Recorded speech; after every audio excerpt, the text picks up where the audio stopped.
Welcome back, everybody. Today I'm going to teach you how to duplicate a table in Power BI.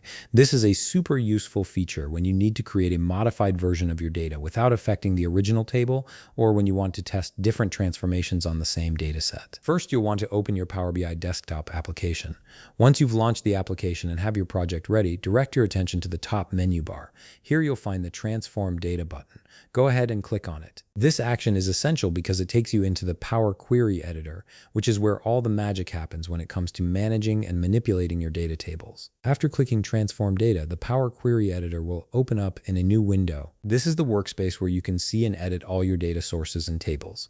You'll notice that the interface looks slightly different from the main Power BI desktop view, as this editor is specifically designed for data transformation tasks. Now take a look at the left side of the Power Query Editor window. This is where you'll see all your queries or tables listed. Each entry represents a table or data source that you've imported into your Power BI project. These are displayed in a vertical list, making it easy to navigate through multiple tables if you have them. Locate the specific table that you want to duplicate from this list.